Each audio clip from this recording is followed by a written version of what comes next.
United, starting with David? Yes, well, David, like I said, it was such a shame really, because if the ideal scenario would have been David would just come in with maybe by himself, doesn't matter, because he needed to start to trust us. Yeah. But it was like, David, just sit at the back and we drive the boat. Don't worry about it. You know what I mean? You don't have to, basically, don't do anything for 6 months. Learn. Just learn. Yeah. Just learn and then feed your way in, because how things are done. And because that wasn't the case, he thought straight away, he wanted to put his authority in there.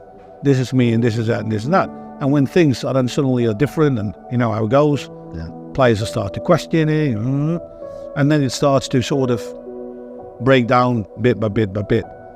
Should he be given more time? I believe, because I think every manager I've been hit with that stick many a times, that you haven't had enough time. But then there's other powers that start to take place, circulating around the whole thing, and then obviously people get a little bit nervous and ownership gets nervous and change need to make. He wasn't basically ready to manage the size of the club in Man United, and that was the bottom line. So we bring in a big hitter in Louis van Gaal. What were your thoughts on that at that point? You're wherever you are and you'd say, oh, Louis van Gaal's been brought in. From a fellow countryman's point of view, what was it? I'll be very straightforward with you. He's never been my favourite, never been my cup of tea. If I compare that to the way that what a gentleman Sir Alex Ferguson was and always have been, yes, very competitive. It's all about winning, hard and strong and all this. But bottom line, top person. Bobby Robson, exactly the same. I don't like people that try to look stronger by belittling others, bringing other ones down. And what I always felt, and I knew that was going to happen, I don't think he showed enough respect for what the Premier League was, for the history, the culture and identity of what Man United was, because I knew, because the football resulted into, yes, it was all possession based, we were keeping the ball, 900 passes, 2 shots on goal. You know what I mean? That's not what United is about. You know what I mean? So I knew that would, because he'd done it in other clubs. But it was just, it's always been Van Gaal's way, nothing to do with Man United. It's Van Gaal Man United, Van Gaal United, whatever you call it. So no, I thought it was a wrong choice from the start. I really thought, and for me, that was something that was not ending well. Then Jose comes in, which again is something that I knew that he was very keen on doing before, because he was in that respect very good relations with Sir Alex. They were taxing them a lot, this and the other. So he's probably hoped that he could jump in after. Yeah. So Alex, that has never happened. So he's basically came in a little bit later to the back door. But what really, really surprised me, because this man has won trophies. He's managed massive clubs. So you think that is not a problem, that wouldn't faze him. But what really, really struck me, that it must have hit some kind of a nerve, because I saw a manager there that it almost looked like a burden to manage Man United. He was sort of had a very miserable kind of, where you always need to show your pride.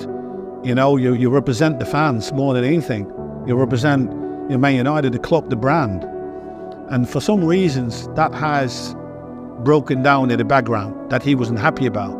Maybe that he didn't get the control that he wanted. I don't know. But again, the hardest thing, Mourinho's all about winning. Just winning. Don't care, no matter cost. Doesn't matter how. He just uses the player for it, and doesn't matter how. But with Sir Alex Ferguson and the culture and the identity he created, yes, it's all about winning, but in a certain way.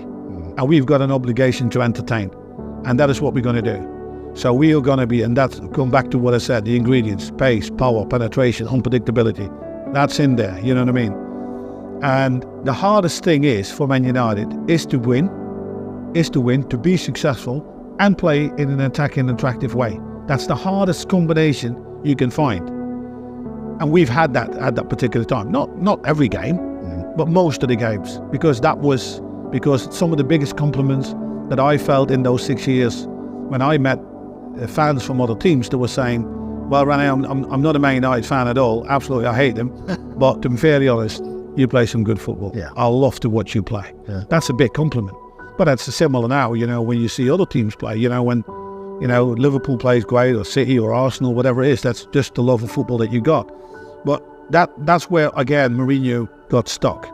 And then he basically completely destroyed the relationship with the fan base. And that's the last thing you want, because those are the first ones you need, to back you up and give you that time and keep going and do well.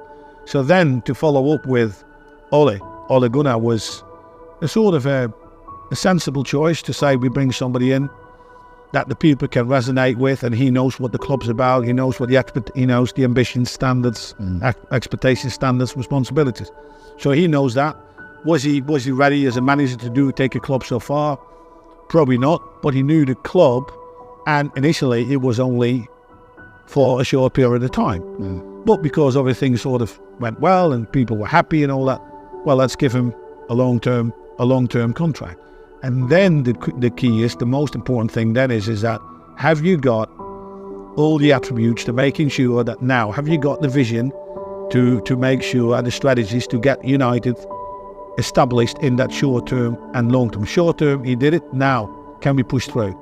And then you had the constant level of inconsistency that was there. You know what I mean? You had some great performances, and again, it was there.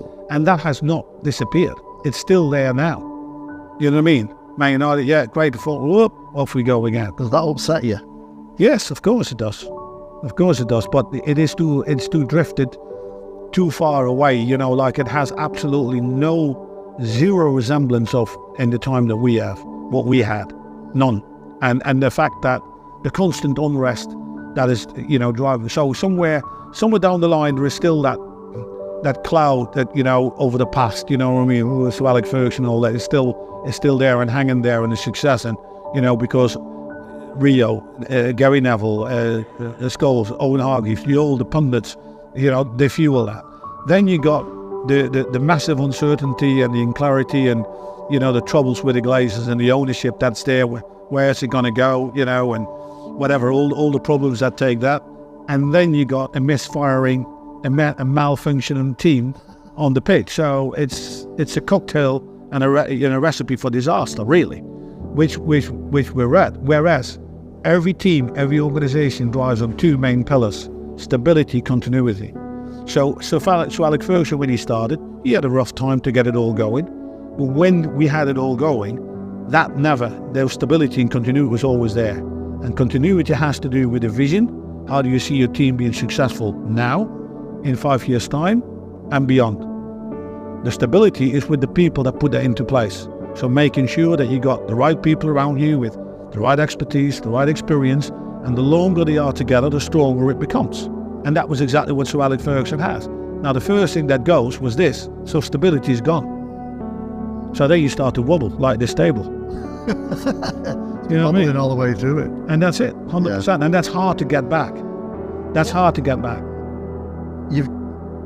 We can see the love that you have for United. We can see the passion and dedication you have. It's there in the book, and that's us. Again, it's like... Did you know him? I know of him. I knew of him, yeah. I've actually indirectly been in touch with him, because I always keep an eye on things that is happening outside. You always make sure that you keep up to date and learn if there's anything different than news. But again, it was one of those, who knows who, you know what I mean? And let's bring this professor in, and see. And the only thing what he's done is he's came into a difficult situation, probably again a little bit of a toxic environment. But then when you come in, you want to give everybody a clean sheet, which is impossible, because the relationships have been damaged so far. And you try this, that didn't work, and you fall back to the same thing, back to that